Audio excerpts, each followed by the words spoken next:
En Côte d'Ivoire, trouver un logement devient de plus en plus difficile chaque jour. À Abidjan, d'un quartier à l'autre, les loyers flambent, transformant le rêve d'un toit en un véritable casse-tête pour les populations prises entre caution et avances exorbitantes de plusieurs mois, souvent hors de portée des ménages, les mettant sous une pression financière insoutenable. Une situation qui alimente le sentiment d'abandon. Vraiment, actuellement, les maisons sont très chères. On n'arrive même pas à s'en sortir. Très, très cher. Moi, j'habite Yopougo à Bayate, dans 2 pièces, 140 000. Là-bas, j'ai payé 5 mois de caution, 2 mois d'avance, 1 mois agence. Dossier frais, 25 000. 2 pièces.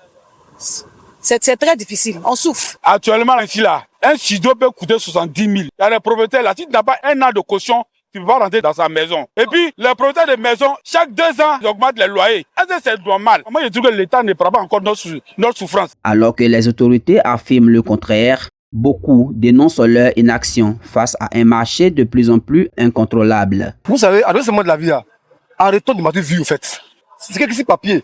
Mais ce qu'on vit est très différent. C'est des mensonges purs.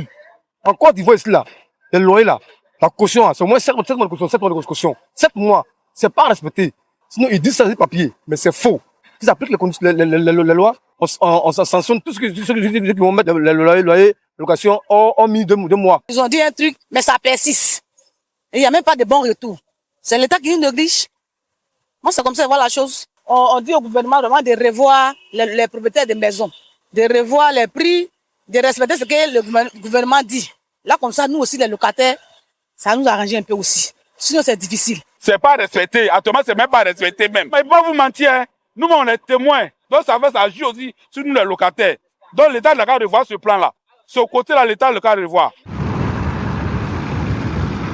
Je sais vraiment qu'ils font des efforts, mais il faudrait que l'État trouve une solution à ça. Peut-être si même pour engager même des personnes, voilà, des personnes pour pouvoir visiter le terrain, des personnes même pour pouvoir faire de retour. Est-ce que vraiment ce qu'ils ont dit, est-ce que c'est ce qui se passe? Les autorités essaieraient même de voir s'ils pouvaient peut-être même, c'est une solution que je propose, hein, de voir s'ils ne pouvaient pas eux-mêmes créer une agence immobilière un peu particulière qui serait plus en contact avec la population et qui va essayer de comprendre mieux la population. Pris à la gorge, les locataires ne cachent plus leurs exaspérations.